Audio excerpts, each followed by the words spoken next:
aujourd'hui que vous lancez votre parti politique, très critique à l'envers du régime Tshisekedi, mais vous-même, quelle est votre part de responsabilité?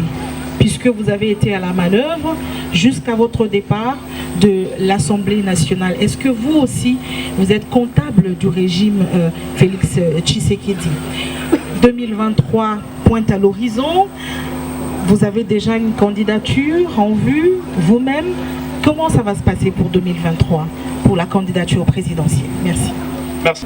Je pourrais encore regretter ici pourquoi avoir contribué substantiellement à ce que Félix Tshisekedi soit président de la République. 2023 pour la conquête du pouvoir au sommet jusqu'en bas.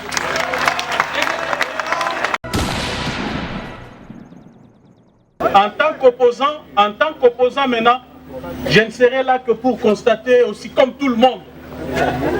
Je ne me permettrai jamais de descendre même pour faire une petite remontrance à un chauffeur, n'est-ce pas? Donc, d'ailleurs, je vais exploiter cela pour bien écraser ce régime des incompétents qui parfois vous ne faites pas attention.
Congolais de l'extrême pauvreté. De rappeler à l'ordre jour et nuit celui avec qui nous avons pensé incarner la dite vision qui consiste en une gestion orthodoxe, qui consiste à l'amélioration des conditions sociales de nos populations à travers une gestion orthodoxe de la chose publique, d'où la célèbre phrase « le peuple d'abord ». Hélas, à l'absence d'une vision claire dans le chef du président Félix Tshisekedi pour faire décoller le Congo nous assistons malheureusement à des tâtonnements et des essais-erreurs dans tous les domaines de la vie nationale. Aucun projet concret n'a été finalisé alors que les caisses de l'État saignent jour et nuit, en contradiction des principes sacro-saints et inviolables qui caractérisaient notre orientation politique en matière de gestion de la chose publique, dont le socle est la bonne gouvernance et la redevabilité. Les promesses irréalisables sont considérées désormais comme mode de gestion. Le mensonge, la manipulation comme vision de gouvernance, les détournements des deniers publics et la corruption comme mode d'exécution de projets. Tous les échecs constatés sont la faute des autres, une véritable fuite en avant et un mensonge d'État. Le Parlement de la République, temple de la démocratie, est désacralisé et devient le lieu à travers lequel le peuple assiste, contre sa volonté, à des scènes de règlement des comptes, des traitements de sujets sans pertinence aucune et celle des théâtres de clowns politiques. Près de 4 ans plus tard, le système Tshisekedi est incapable de mobiliser les recettes à la dimension du Grand Congo et à l'immensité de ses ressources et richesses. En revanche, force est de constater que l'appareil de l'État se détériore et est devenu de plus en plus un club d'amis où les apprentis sorciers de tous bords exercent leur premier stage au sommet de l'État. Le peuple congolais fait au quotidien face à la montée vertigineuse des prix des denrées de première nécessité qui ont atteint leur instabilité sans précédent, alors que le gouvernement publie des statistiques de fois erronées et manipulées, vantées jour et nuit, ne reflétant aucune réalité des terrains. Quoi de plus ahurissant que de constater que le peuple qui constitue le fondement de la démocratie sociale ait été volé par l'État sous la coordination des services de la première institution de la République à travers le dossier RAM.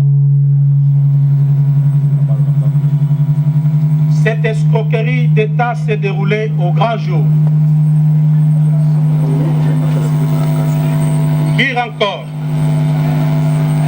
encore, le fonctionnaire, l'enseignant, le militaire et le policier qui devaient bénéficier tout simplement de l'amélioration réelle de leur salaire minimum garanti restent toujours bernés par des suppléments propagandistes, paradoxalement à leur panier de la ménagère,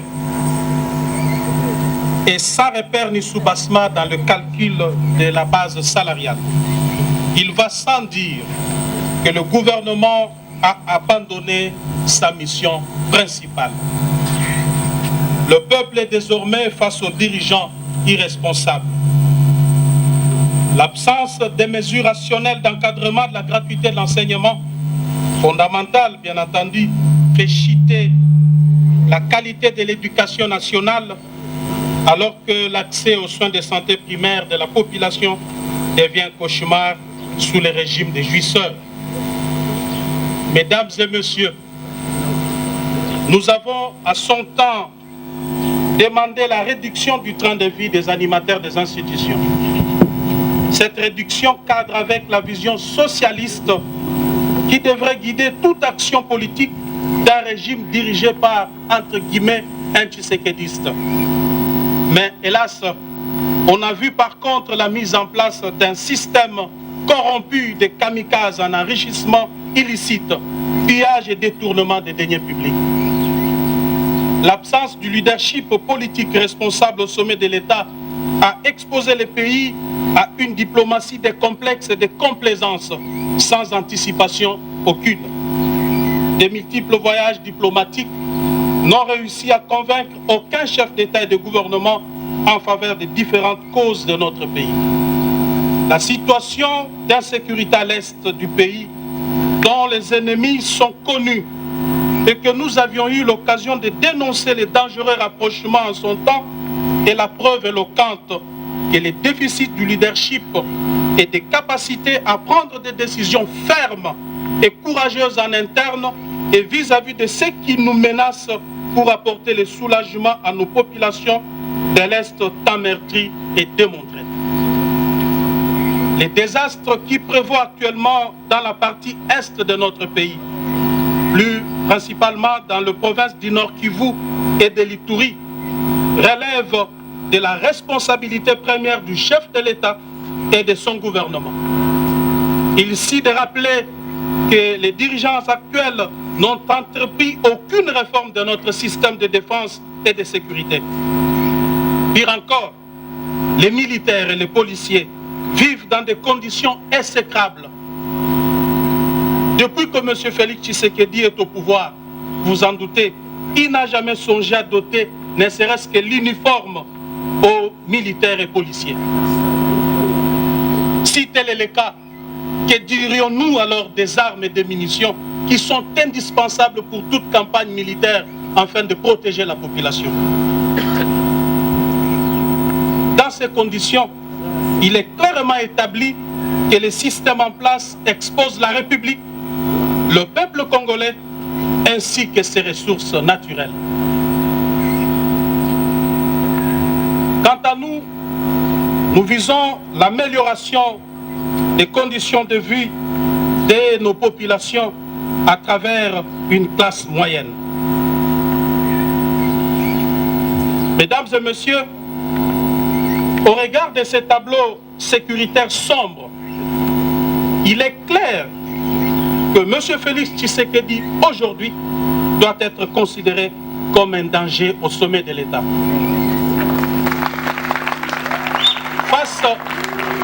Face à ces chaos de gestion et des situations de non-État, une nouvelle offre politique s'impose à tout point de vue. Cette offre politique que nous proposons à travers l'Alliance pour le changement consiste en la transformation de l'homme congolais, en la refondation de l'État, la mise sur pied d'un modèle économique et financier favorable au contexte congolais et à la révolution sociale à travers une gestion rationnelle et raisonnable de nos ressources et richesses naturelles. L'Alliance pour le changement vise l'amélioration des conditions de vie des populations congolaises à travers la création d'une classe moyenne. En cela, elle se veut le champion de la pratique de l'équité, de la justice et du droit, de la protection et la sécurité sociale, ainsi que de la quête permanente du bonheur partagé, en réalisant un équilibre intelligent entre l'État, le patronat et les salariés, en mettant en œuvre des mécanismes nouveaux de redistribution équitable des richesses du pays et de contrôle des finances publiques, tout en luttant contre la corruption, l'impunité, les tribalismes, les trafics d'influence, le clientélisme, le népotisme et le laxisme béat dans la gestion de la chose publique. Nous disons bref, les antivaleurs qui caractérisent le système Tshisekedi actuellement. Nous envisageons donc imposer demain l'ordre et la discipline dans ce pays. Aussi, l'Alliance pour le changement s'attellera à moderniser les méthodes de renseignement et de défense nationale pour faire face à la montée de l'insécurité dans la partie Est de la République et à travers tout le territoire national, à former des unités d'élite et à renforcer la formation de jeunes aux valeurs citoyennes et au service national obligatoire, à réformer le système de l'éducation et des institutions publiques sociales, à propulser l'agriculture, la pêche et l'élevage pour renforcer notre capacité d'autosuffisance alimentaire, à construire et à réhabiliter les infrastructures sociales de base, à promouvoir l'entrepreneuriat local en vue de booster l'émergence des petites et moyennes entreprises pour mener le pays vers l'industrialisation. Ne nous a pas encore délivré l'arrêté d'enregistrement pour nous permettre de fonctionner, alors que nous avons introduit la demande d'enregistrement de notre formation politique depuis le 14 juin 2022 au cabinet du vice-premier ministre, ministre de l'Intérieur. Il faut souligner qu'après examen du dossier, ces services l'ont déclaré conforme à la loi numéro 04/002 du 15 mars 2004 portant organisation et fonctionnement des partis politiques, et c'est depuis le 15 juin 2022, date à laquelle le récépissé de conformité nous a été délivré par les 10 services. Sur ces refus d'enregistrer notre parti, nous avons décidé de fonctionner désormais conformément aux dispositions pertinentes de l'article 14 de la loi sus-évoquée. Je cite: si à l'expiration du délai de 30 jours, ouvrable après les dépôts, les ministres est en défaut de décider, le parti politique est considéré comme enregistré. Le ministre est tenu de lui délivrer un arrêté d'enregistrement dans les délais de 15 jours. À défaut, le récépissé du dépôt tient lieu d'enregistrement. Fin de citation. À ce jour, nous sommes le 18 juillet 2022, soit 34 jours après le dépôt du dossier. Le parti est donc d'office fonctionnel au regard de la loi sus-évoquée. Mesdames et messieurs de la presse, l'organisation des élections périodiques, démocratiques, libres et transparentes est un gage d'une véritable démocratie, car elle respire avec des élections périodiques. En ma qualité de sociodémocrate, combattant de la liberté pour l'instauration d'un État véritablement démocratique, je suis déçu de vous annoncer à travers ce point de presse que le régime Tshisekedi a décidé de mettre en péril la périodicité, la sincérité et la transparence des élections en préparant à la création de plusieurs partis politiques mallettes dans l'entourage du président Félix Tshisekedi par les membres de sa famille et de ses amis, avec espoir de se voir distribuer des sièges à l'Assemblée nationale et dans des assemblées provinciales. Ces plans funestes, dont se vante avec fierté et assurance d'ores et déjà les précités, visent à s'attribuer par des mécanismes frauduleux, vous vous en doutez, 300 sièges à la Chambre basse et laisser 200 pour les autres formations politiques. J'avais eu le courage en son temps de m'en prendre vertement à certains dans l'entourage du président Félix Tshisekedi pour dénoncer ces plans qui ne cadrent ni avec la vision, ni avec l'idéal pour lequel nous nous étions bâtis près de 4 décennies. J'avais également discuté plusieurs fois avec le président Félix Tshisekedi quant à ces plans, tout en lui rappelant l'épisode noir du carton jaune du 19 décembre 2016. Marche organisée par feu le docteur Etienne Tshisekedi afin d'exiger la tenue des élections dans les délais constitutionnels où Félix Tshisekedi et moi-même étions dans la rue. Ces jours-là, nous avions assisté à un carnage où plusieurs jeunes avaient péri la vie et le soir du même jour, le siège de l'UDPS avait été plastiqué et 7 personnes y périrent calcinées. Cet épisode sombre de notre histoire commune traduisait non seulement notre engagement à l'instauration d'un État véritablement démocratique, fondé sur les valeurs qui sous-tendent toute société moderne, mais aussi le caractère cosmogonique de notre combat au regard du nombre de victimes enregistrées dans nos rangs que nous considérons à juste titre comme des martyrs de la démocratie.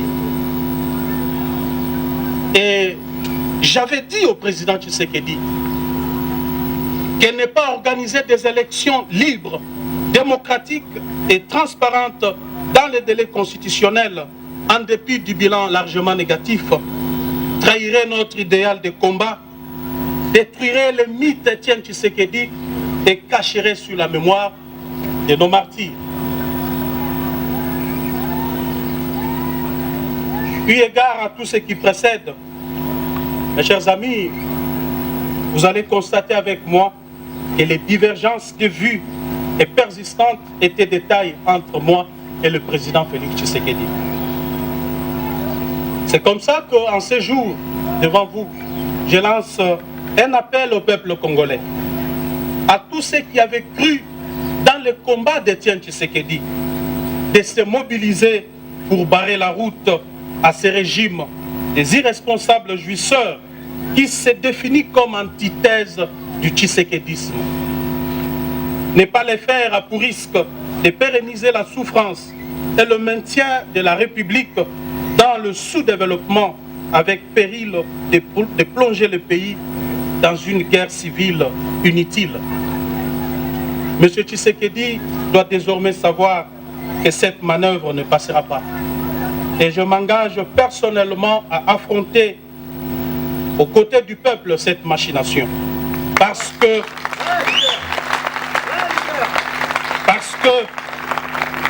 je considère le combat que je dois devoir mener désormais comme un tournant très important dans ma vie politique. Mesdames et messieurs, comme vous le savez, nous avons aussi assisté à la reprise petit à petit des tares de dictature de triste mémoire. Le pays est en train de subir un recul démocratique honteux, des restrictions des libertés d'expression. Et le peuple assiste impuissant devant l'émergence d'une néomonarchie constituée d'une classe de mafieux fanatiques applaudisseurs. On constate la flambée des arrestations des leaders d'opinion et des atteintes à la liberté de la presse avec des intimidations de journalistes dont certains sont contraints à l'exil. Il en est de même de l'usage abusif des services publics à des fins privées, des trafics d'influence par la résurgence des familles et des personnes intouchables, la manipulation de la justice avec des dossiers montés de toutes pièces pour écarter certains adversaires. Et cela, ce sont sans doute des antivaleurs qui, des signes prémonitoires d'une dérive dictatoriale qui se dessine.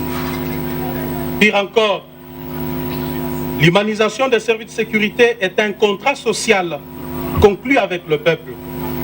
Mais hélas, contrairement à cette grande attente, ils sont utilisés aujourd'hui comme outil de répression, d'intimidation et de rançonnement des opérateurs économiques et des investisseurs étrangers à la manière des régimes passés que nous avions combattus.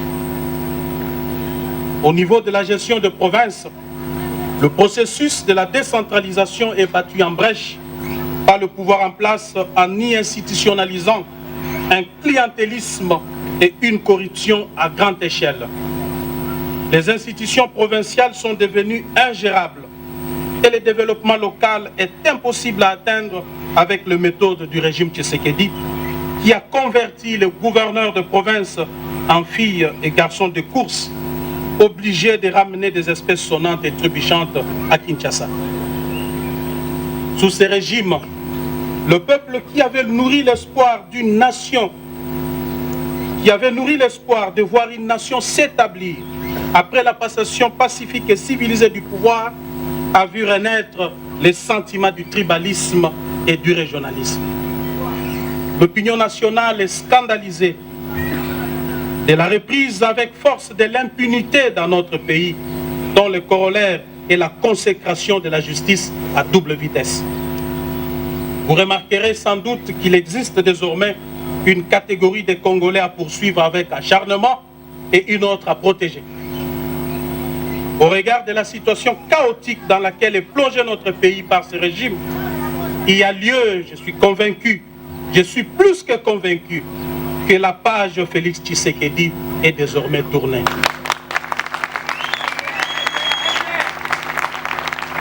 Quant à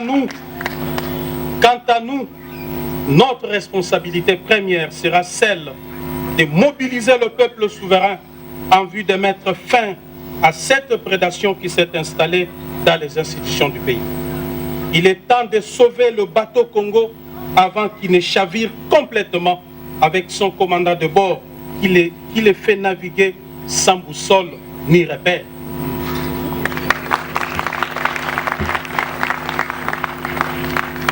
Dans un monde en total bouleversement, dans les décombres d'une gouvernance au rabais, dans un paysage politique mouvant, dans lequel tout est incertain, tout est sans cesse remis en question, nous devons imposer une révolution contre la prédation et l'amateurisme au sommet de l'État.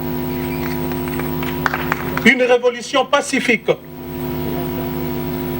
démocratique, mais une révolution, celle du bon sens, car si le peuple n'arrête pas cette prédation, elle ne s'arrêtera pas et l'hécatombe s'abattra sur le Congo.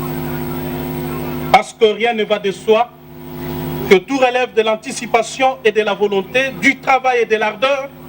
L'avenir n'est pas ce qui va arriver, mais ce que nous allons faire ensemble. Pour terminer, nous voudrions préciser que nous ne réglons des comptes à personne et nous ne comptons mener une guerre à personne. Nous ne réglons que des problèmes de la RDC pour laquelle nous sommes désormais résolument engagés. J'ai saisi d'ailleurs cette occasion pour remercier de tout cœur ceux qui m'ont soutenu pendant le moment de tumulte et d'agressions injustes que j'ai subis. Toutefois, je dois leur rassurer que de tous ces événements, rien ne m'a ébranlé. En revanche, je les ai transformés en énergie nécessaire qui m'aidera à faire face à l'adversité dans le nouveau combat que je suis appelé à mener désormais aux côtés du peuple congolais au sein du parti Alliance pour le changement. Il faut un nouveau leadership à tout prix pour la RDC. Ainsi, je pardonne à tous ceux qui m'ont fait tant de mal. En même temps, je demande pardon à tous ceux qui se sont sentis offensés par mes actes et mes décisions politiques. Mesdames et messieurs de la presse, vous serez conviés dans le tout prochain mois à la cérémonie des sorties officielles du parti Alliance pour le changement, au cours de laquelle nous dévoilerons notre projet de société ainsi que les grandes actions que nous comptons mener jusqu'à la victoire finale. À présent, je me mets à votre disposition pour répondre à toute préoccupation liée à l'objet de notre point de presse de ce jour. Je vous remercie. Monsieur, j'allais dire président Jean-Marc Kabound, aujourd'hui que vous lancez votre parti politique, très critique à l'envers du régime Tshisekedi, mais vous-même, quelle est votre part de responsabilité? Puisque vous avez été à la manœuvre jusqu'à votre départ de l'Assemblée nationale. Est-ce que vous aussi, vous êtes comptable du régime Félix Tshisekedi? 2023 pointe à l'horizon. Vous avez déjà une candidature en vue, vous-même. Comment ça va se passer pour 2023, pour la candidature présidentielle? Merci. Merci d'établir. Je pourrais encore regretter ici pourquoi avoir contribué substantiellement à ce que Félix Tshisekedi soit président de la République. Mais je ne veux pas regretter pour ça parce que j'étais chef du parti. J'étais chef dans ces partis-là. Étant donné que tout parti politique a pour vocation la conquête du pouvoir, son exercice et sa conservation, je suis tenté de ne pas regretter aujourd'hui pourquoi avoir consacré mes énergies et mes forces afin que l'UDP s'accède au pouvoir. Mais tout simplement, je regrette l'échec de celui en qui nous avions placé notre confiance et je crois que c'est une page que nous devons tourner rapidement. Mais pour tout ce qui reste, je crois que j'ai joué mon rôle. J'ai joué mon rôle en tant que responsable dans le 4 murs pour rappeler chaque fois à notre ami qui est aujourd'hui président de la République les bien fondés de notre combat. Je n'ai pas été quelqu'un qui le flattait. Il peut l'attester lui-même que je lui disais ce qu'il ne voulait pas entendre. 9 fois sur 10, je lui disais régulièrement non. Ça voudrait dire que j'étais conséquent avec moi-même. Je dois vous dire que j'ai été opposé à plusieurs dossiers, opposé à plusieurs propositions ou à plusieurs décisions de gouvernance de M. Félix Tshisekedi. C'est notamment le dossier RAM. J'ai été farouchement opposé, mais qu'est-ce que je pouvais faire parce qu'on était dans un régime, on était dans un système devrait sortir pour dire au peuple que voilà, je suis contre ce qui est fait là-bas. Vous, les journalistes, vous aurez dit crier à l'amateurisme. Comment il est là-bas et puis il vient nous dire qu'il est contre. Pourquoi il ne démissionne pas? J'ai été opposé à plusieurs dossiers. Je viens d'évoquer ici les dossiers élections. Quand j'ai appris tout simplement qu'un plan s'est tissé autour du président Félix pour gagner 2 ans de glissement, remettre tout le monde dans la gestion, les affaiblir, puis organiser des élections où la tricherie était en train de se préparer, parce que beaucoup se vantaient déjà d'avoir la CENI et la Cour constitutionnelle. J'ai dénoncé cela. Je lui ai dit que ceci ne cadre pas avec notre vision.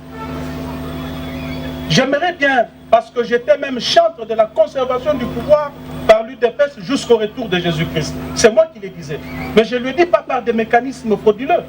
Il n'y a qu'un seul mécanisme pour conserver le pouvoir, c'est rencontrer les besoins du peuple. Accomplir la partie de son contrat. Je lui ai dit, Monsieur le Président, je suis actuellement chef du parti. Tout ce que moi je vous demande, donnez-moi le bilan. Aux prochaines élections, je vous donne une majorité. Mais s'il n'y a pas de bilan, il ne faut rien espérer. Je ne ferai pas de la magie. Je le lui ai dit. C'était en privé. Malheureusement, je ne pouvais pas sortir, convoquer la presse pour dire voilà, je viens de dire au président Tshisekedi ceci ou cela. Madame, je crois que je sors de cette histoire avec une conscience tranquille pour avoir joué complètement mon rôle d'un véritable Tshisekediste. Et le fait même que j'avais décidé de démissionner, de quitter le pouvoir, est un signe clair que je n'étais pas d'accord avec la gestion du pays par Félix Tshisekedi et par Ricochet. Je ne peux pas regretter de quoi que ce soit parce que je n'ai aucune responsabilité à porter là-dessus. Par rapport à 2023, madame, nous venons de créer un parti politique. Ce n'est ni un parti de mallette, moins encore un parti qui accompagnera XY. C'est un parti qui a vocation, d'abord un parti qui est créé sur base d'une vision, une vision claire, d'un ancien opposant qui a été au pouvoir, qui redevient opposant avec toutes les expériences possibles de l'opposition et de la gestion. Alors, en tant que parti politique, notre objectif serait de conquérir le pouvoir pour concrétiser notre vision. Je vous ai dit ici que notre vision, je l'ai même résumée. Je l'ai résumée. Elle consiste en quoi? La réformation de l'homme congolais. La refondation de l'État. Nous considérons l'État comme la superstructure sans laquelle aucune société moderne ne peut être battue. Sinon, vous allez vivre dans une jungle comme on est en train de le vivre. Nous avons parlé aussi de la mise sur pied des modèles économiques et financiers adaptés au contexte congolais. Et enfin, nous parlons de la révolution du social des Congolais. Vous allez voir que le social du Congolais, que beaucoup de politiciens, des candidats présidents vont vous brandir demain dans leur campagne pour dire voilà, nous allons construire des routes, nous allons construire des hôpitaux, nous l'avons relégué à la fin. Parce que nous estimons, dans l'Alliance pour le changement, que la priorité des priorités, le vrai problème dans ces pays, c'est d'abord l'homme congolais, mais ensuite l'absence de l'État comme superstructure sur laquelle doit être bâtie toute vision, tout projet de société. Sans un État, rien ne peut être fait. Donc l'État que moi je suis en train de viser ici, c'est le Léviathan. L'État, c'est la force qui écrase tout. L'État, on ne l'affronte pas.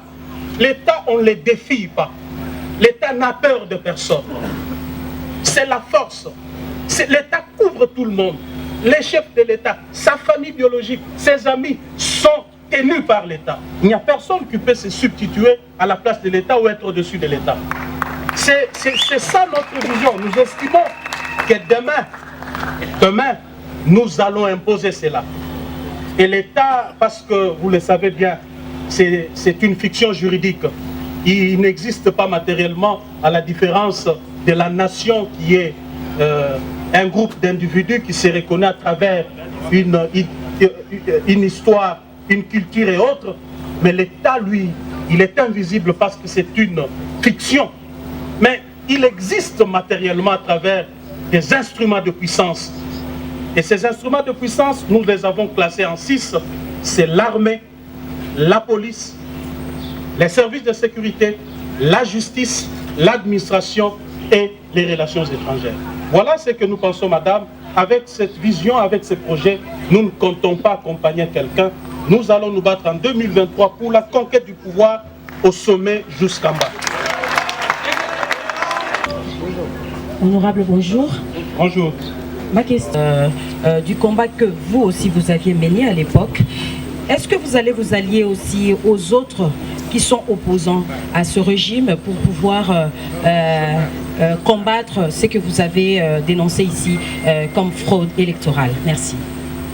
Merci beaucoup, madame, pour la question. Je crois qu'à ces niveaux de débat, nous devons être prudents et même faire un petit tour en arrière parce que nous sommes en train, dans ce pays, malheureusement, de revivre l'éternel recommencement. Cet éternel recommencement voudrait dire quoi? Ceux qui sont au pouvoir, ils sont ennemis du peuple, et ceux qui sont dans l'opposition sont chouchoutés par le peuple, portés par le peuple. Ils composent un attelage mal assorti dès qu'ils accèdent au pouvoir. Du coup, ils deviennent aussi des démons. Ceux qui étaient démons au pouvoir hier, par manque de résultats de ceux qui sont au pouvoir aujourd'hui, redeviennent saints, et c'est un cercle vicieux. L'Alliance pour le changement voudrait casser ce cycle infernal qui plonge le pays dans le désastre. Ça voudrait dire quoi, madame? Ça voudrait dire que toute alliance sera basée sur une vision. Toute alliance sera basée sur des idéologies. Notre parti, je vous l'ai dit, c'est un parti socialiste, de la social-démocratie. Donc, on voudrait bien savoir quelle est la vision politique de tel ou de tel, quelle est son appartenance idéologique, afin que nous puissions réfléchir sur ce que nous pouvons faire demain ou après-demain. Mais quant à l'attelage mal assorti, ce que les Kino appellent Sanguissa, nous ne serons pas prêts à faire cela parce que nous avons vu les dégâts que cela a causé au pays. C'est comme si on était dans une sorte de course à l'accession du pouvoir.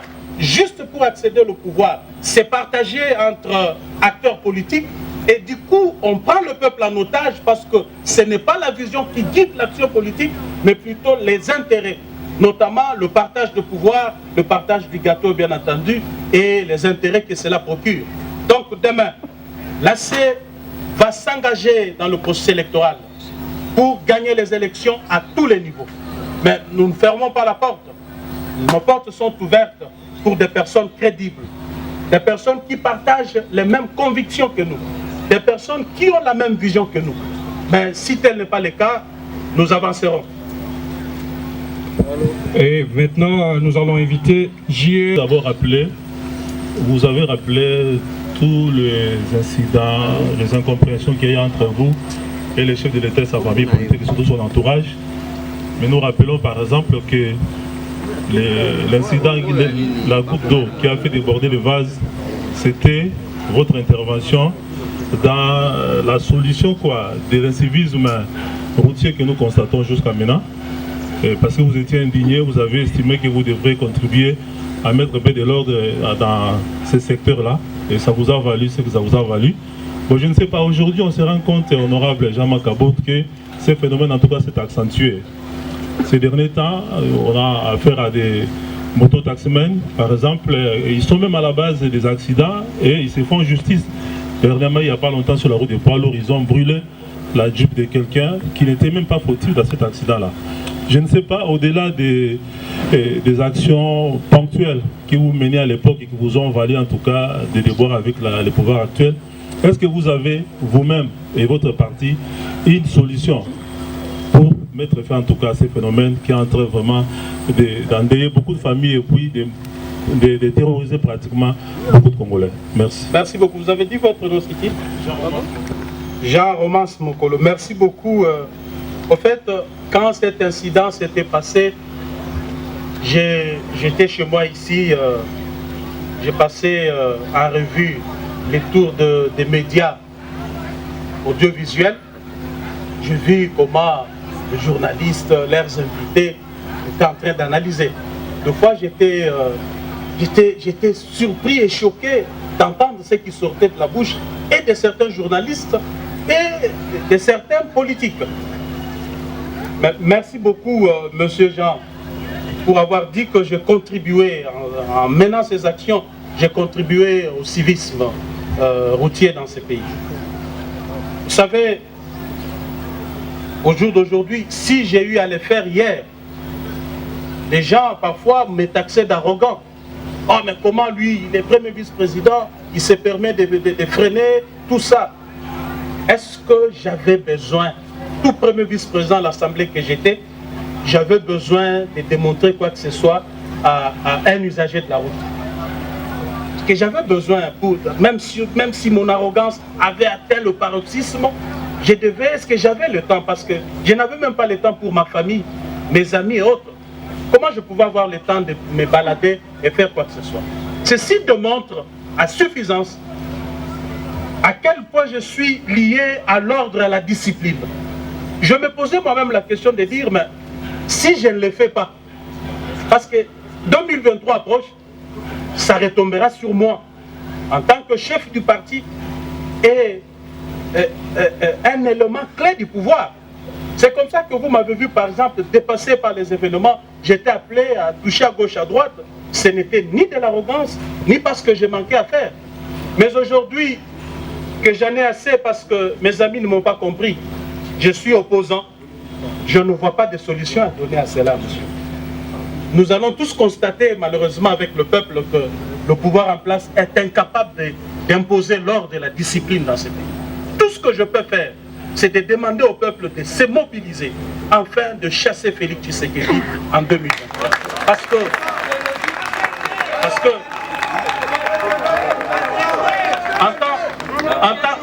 en tant qu'opposant maintenant, je ne serai là que pour constater aussi comme tout le monde. Je ne me permettrai jamais de descendre même pour faire une petite remontrance à un chauffeur, n'est-ce pas? Donc, d'ailleurs, je vais exploiter cela pour bien écraser ces régimes des incompétents qui parfois vous ne faites pas attention.